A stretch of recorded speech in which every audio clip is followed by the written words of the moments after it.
Oke, kali ini tampilan dari teman kalian. Jadi boleh dikatakan adalah ke murid mengajar gitu ya. Tapi bukan berarti nanti boleh mengajar memukuli kalian enggak gitu ya. Jadi ngajarnya dalam bentuk perkataan. Dan anggap yang ada di depan ini adalah bukan teman kalian tapi adalah murid kamu. Jadi kamu anggap semua yang ada di murid di sini dan semua anggap aja tidak tahu. Dan yang diharapkan nanti ketika proses ini terjadi tolong didengarkan baik-baik dan kalian boleh bertanya. Sementara Pak Dwi sebagai guru akan nganggur dulu jadi penonton juga. Nah, oke, dipersilakan. Temanya sudah ditentukan tentang penurunan generasi moral generasi bangsa khususnya yang terjadi di Surabaya. Oke, silakan dimulai. Assalamualaikum warahmatullahi wabarakatuh. Waalaikumsalam warahmatullahi wabarakatuh. Kita sebagai warga negara Indonesia kita harus belajar rajin agar tidak jadi murid yang negatif. Dan kita harus kita seperti dengan bergaul kepada orang yang berpositif bukan negatif. Nanti kalau kalian gabung sama negatif, kalian akan takut negatif. Ya kalian sebagai warga negara Indonesia generasi bangsa harus belajar yang rajin, jangan bermain-main saja karena ini bukan waktumu untuk bermain di masa muda. Kita harus bisa memajukan bangsa kita agar bangsa kita lebih maju, makmur dan tidak dihina-hina oleh negara lain. Calon politikus ini ya. Jadi kalian pokoknya harus rajin belajar, tapi jangan lupa berdoa dan beribadah. Karena kalau belajar saja tidak berdoa ya percuma saja. Apa yang Catat nanti boleh dijadikan sebuah pertanyaan. Jadi kesimpulannya yaitu belajar yang rajin, jangan lupa beribadah dan berdoa karena itu bisa membuat kalian sukses. Amin, insyaallah. Insyaallah. Oke. Silakan nanti dicatat unek-unek kalian. Jadi nanti kalian catat dan nanti kalian kemukakan boleh bertanya. Silakan mau menambahkan. Bagaimana dia tidak mau menambahkan itu gimana? Ya, cuma mendampingi kamu saja kayaknya. Ya. Mau menambahkan? Tidak ada. Sama sehati. Sehati enggak? Kalau sama berarti sehati, bener kah? Tapi kalau enggak mau sehati harus ada tambahan, bener nggak? Ya, berarti sehati. Oh dulu, wah. Ini bisa jadi CLBK gitu ya. Mungkin diwakili untuk sementara. Silakan ada yang mau bertanya pada guru kalian baru. Oh banyak ternyata. Iya. Pak, katanya kan kita kan harus menjauhi yang negatif. Kita harus rajin belajar. Nah, perbuatan negatif itu apakah pacaran termasuk? Jika pacaran termasuk, sekarang saya tanya, apakah Anda juga pacaran? Katanya kita tidak boleh melakukan perbuatan negatif. Pacaran itu termasuk. Sekarang saya tanya, apakah Anda pacaran?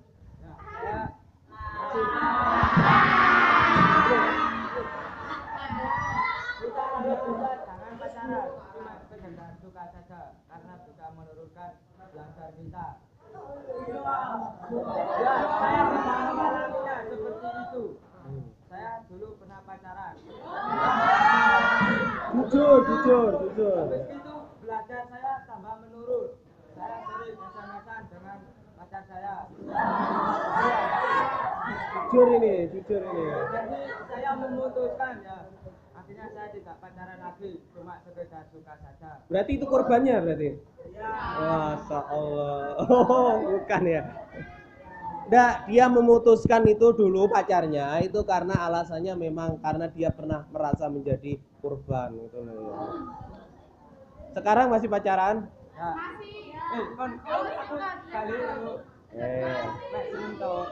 Mek seneng toh. Ya, enggak pacaran tapi no. Apa bedanya seneng dengan pacaran? Ya beda Pak. Kalau seneng itu ya bisa jadi teman. Kalau pacaran itu ya apa ya? Ya kayak suami istri gitu. Hah?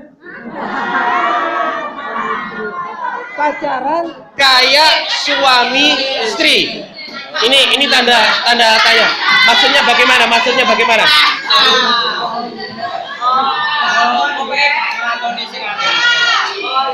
Nah, ini kan ada agak unik ya. Dia mengatakan bahwa pacaran itu sudah kayak suami istri. Nah, ini maksudnya apa? Berarti juga bertanda tanya ini ya. Dilarang oleh Ya. agama berpacaran itu. Ini sudah keprocot ngomong gitu ya. Keliru ngomong aku mau Pak. Oh, keliru ngomong. Diralat. Nah, diralat. Oke. Sudah puaskah kalian yang di sini untuk satu pertanyaan ini tadi? Sudah puas? Mungkin ada yang mau menambahkan pertanyaan susulan yang terkait pacaran ya? Ada yang mau menambahkan susulan? Susulan pertanyaan? Masih? Soalnya? Lain, saya sebentar, Pak ditanyakan dulu. Ada yang mau menyambung ini dulu, nanti disimpan dulu ya. Oke. Ya, nyambung. Oke, silakan.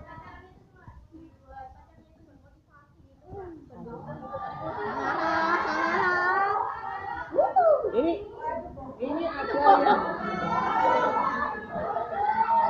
Kenapa kok bohong? Buat penyemangat ini, bentar. Ada yang berpendapat lain bahwa pacaran itu digunakan sebagai bentuk penyemangat. Saya dulu pernah pacaran buat untuk menyemangati diri saya. Tapi tambah belajar saya menurun, tambah tidak semangat. Ya pacar saya tidak menyemangati. Ya akhirnya ya sudah berakhir. Oke, berarti gugur ya mengatakan bahwa pacaran itu adalah menambah penyemangat. Ternyata teman kalian di sini menyampaikan malah tambah hajur gitu ya.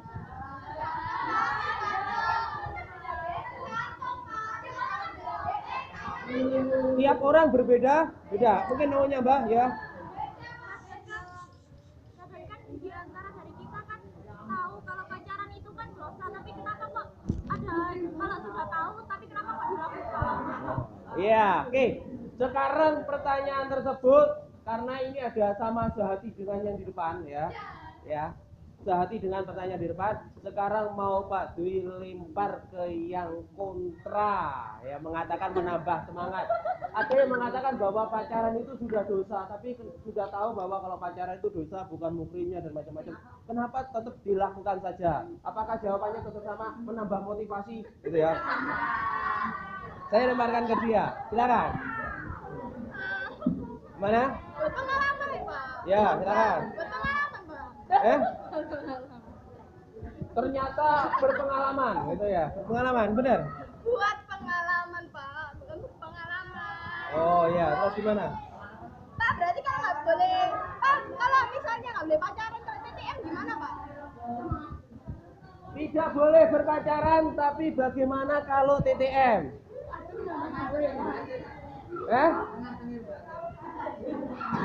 Iya Pak, TTN tengah-tengah batin. Tengah cengir batin katanya ya. Iya. Buat di batin apa? Yang di batin apa? Nggak ngerti. Sih. Nanti dulu.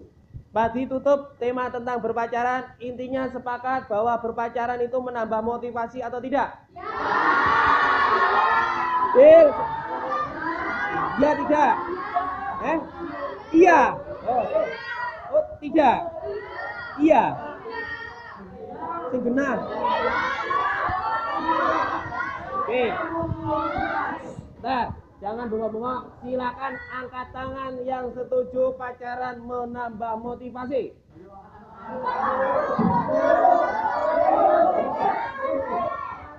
Angkat tangan, pacaran justru menambah dosa dan merugikan belajar.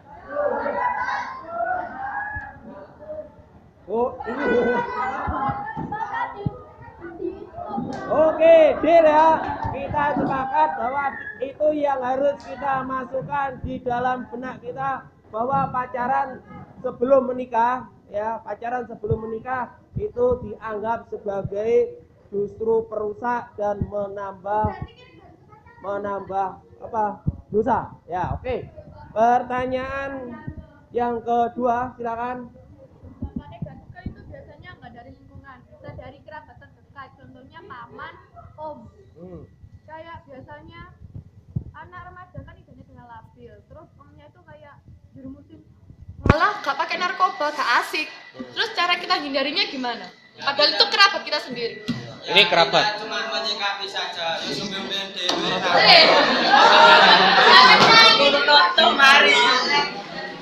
Jawaban yang simpel itu ya. Kalau nggak begitu ya kamu jangan, kalau ketemu keluarga kerabatmu ya cuma salim saja. Habis gitu langsung pergi, tinggal dolin tak apa. Lah kalau kamu diajak nyanyi mabuk lagi. Belum mau Pak. Belum. Nggak mau. Ya nggak mau. Oke, puas dengan pertanyaan jawabannya? Atau mau menambahkan dengan penambahan pertanyaan yang berlipat-lipat pasal hukumnya? Mumpung yang ada di depan. Sik, sabar. Sabar. Ya, sik, sabar. Belum ya. Ya. Kan juga remaja kayak kita kan kadang kan labil Pak ya, udah tahu Ya. dosa, tapi kan kadang keinginan pacaran tuh kan tetap ada Pak gitu. Gimana tuh cara menyikapinya? Labil. Sebenarnya pertanyaannya bagus ya. Tapi ini kan temanya bukan pacaran, tapi enggak apa-apa. Pati kasih review ulang aja bahwa sebenarnya kita kan posisinya kita akan tertarik. Memang Pati sampaikan bahwa seusia kalian memang adalah usia puber, itu adalah munculnya rasa ketertarikan pada lawan jenis. Orang awam menyebutnya adalah dengan cinta monyet. Jadi saiki ketemu arek ganteng seneng, besok ketemu arek luwih ganteng meneh seneng, besok maneh ketemu arek ganteng luwih gede seneng, luwih gede neh seneng, tambah gede seneng. Ya ini adalah sebuah cinta monyet. Yang terpenting bagaimana kita mengantisipasi. Yang pertama adalah memantapkan keimanan kita. Makanya tadi di awal Pak sampaikan, setuju deal enggak kalau pacaran itu menambah dosa? Sepakat, setuju. Ya setuju enggak? Setuju enggak kalau pacaran itu justru malah merusak motivasi kita untuk belajar, bukan malah menambah? Setuju kan tadi? Nah, hal yang seperti itu yang perlu kamu tanamkan di dalam benak hati kamu dan pemikiran kamu. Ketika ada rasa ketertarikan, mau ndak mau, kita normal itu pasti akan tertarik. Nggak mungkin ndak, pasti akan tertarik ya. Ketika nanti muncul sifat hewan kita seperti itu, namanya nafsu, maka otomatis yang bisa mengendalikan kita adalah yang namanya super ego ya. Kalau ego itu dan super ego itu adalah kita. Kalau ego itu jadi kita aturan yang ada seperti itu, maka super egonya yang kita gunakan seperti ini. Nah, maka dari yang Pak diharapkan, dua kata yang Pak sampaikan di kalian tadi, setuju tidak, itu tadi yang kalian masukkan di dalam pemikiran kalian menjadi benteng hidup selamanya. Paham? Oke. Lanjutkan pertanyaan selanjutnya. Oke, tak kasih semangat. Iya, keplok tangan. Iya. Karena walaupun tadi bertanya nggak digubris-gubris, ternyata masih semangat bertanya. Oke, silakan. Katanya tadi kan kalau pacaran menurunkan belajar ya, belajarnya menurun. Emang dia ini pernah belajar? Tuh. Diragukan kamu katanya. Ya, tunjukkan kiat-kiat belajarmu kayak apa?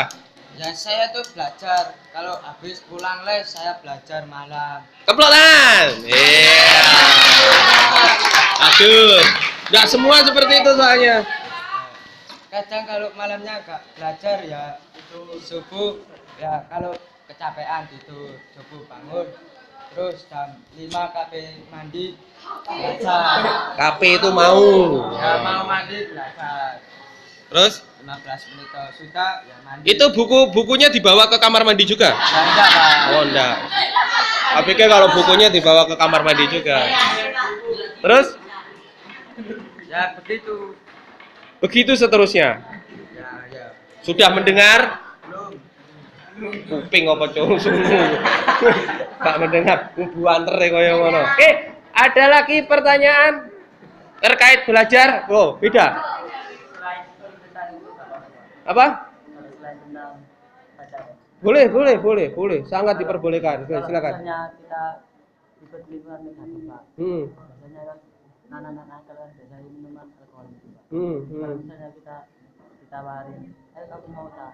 Kita kan nggak mau. Terus dia kan bilang, ayo kamu itu bisa dibeliin, masa kamu nggak mau? Berarti kan nggak salah. Gimana cara menyikapinya? Ya, ini biasanya terjadi. Memang zaman tidak hanya zaman kamu, zaman Pak Dwi dulu juga seperti itu. Pernah juga Pak Dwi itu ditawari sama teman, itu bukan hanya alkohol, tapi ada yang bilang ngasih Pak Dwi itu duit dan disuruh datang ke lokalisasi. Jadi bilangnya seperti ini, masih ingat Pak Dwi? Jadi Pak Dwi masih misalnya, kamu itu gak lanang, kon itu banci. Iki lho, tak kei duit 50.000, uang segitu banyak. Maino di komplek itu adalah lokalisasi. Maino di komplek tak kei duit. Ini adalah dampaknya, bener. Uangnya ditaruh di depannya Pak Dwi dan disiapkan juga sepeda motor. Waktu itu sepeda motor sangat langka sekali. Jadi yang punya sepeda motor itu hanya orang-orang yang berduit pada waktu Pak Dwi masih SMA. Nah, disiapkan. Ayo tak terno, tak pilih no sing ayu.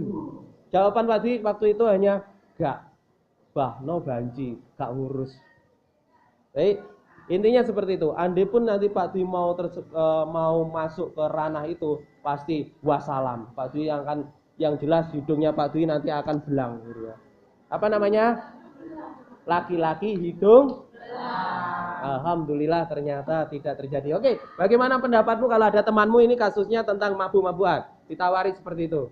Ya, kamu harus memantapkan imanmu. Kamu harus belajar banyak mengaji Al-Quran biar hatimu menjadi terang. Habis itu kamu jangan sampai mendekatinya ataupun gumbul-gumbul. Ya kamu kalau bisa ya di rumah saja, wis cari teman yang lain yang lebih positif, yang lebih baik, sudah begitu saja. Kalau misalnya diancam? Hah? Diancam? Diancam ya tinggal dibeno polisi, Pak. Lapor polisi. 882. Lah iki polisi ini gini. Nah, polisi. Polisi. Ya. Silakan datang polisi, ada pelaku di sini. Oke, gimana menurut kamu? Oke. Ada lagi kisah yang mungkin Pak Dwi sampaikan juga. Saat itu juga ada minum-minuman keras. Waktu itu Pak Dwi lagi cangkruk-cangkruan. Cangkruk itu duduk-duduk. Dan pada waktu cangkruk itu ternyata Pak Dwi ditawari oleh orang dengan minuman ditaruh di gelas. Terus kemudian dia bilangnya seperti ini. Ombe. Saya enggak minum. Jawaban lagi muncul dipaksa. Ayo penghormatan. Enggak. Ayo penghormatan ngombe. Enggak. Kon enggak ngurmati yo. Kon dhewe gak ngurmati kok njaluk dihormati, seperti itu. Jadi memang kita komitmennya harus kuat. Bahkan pada waktu itu sempat orangnya sudah lebih tua dari Pak Dwi tantang berkelahi karena itu adalah prinsip. Kenapa? Andai pun kita melibatkan dari kepolisian, karena apa? Pasti kita menang. Karena apa? Kita membela diri. Tapi kalau di sana banyak wakeh, kira-kira awakmu dikeroyok iso mati, lebih baik melarikan diri, melawayu sak karepe. Tapi kalau misalnya kamu mampu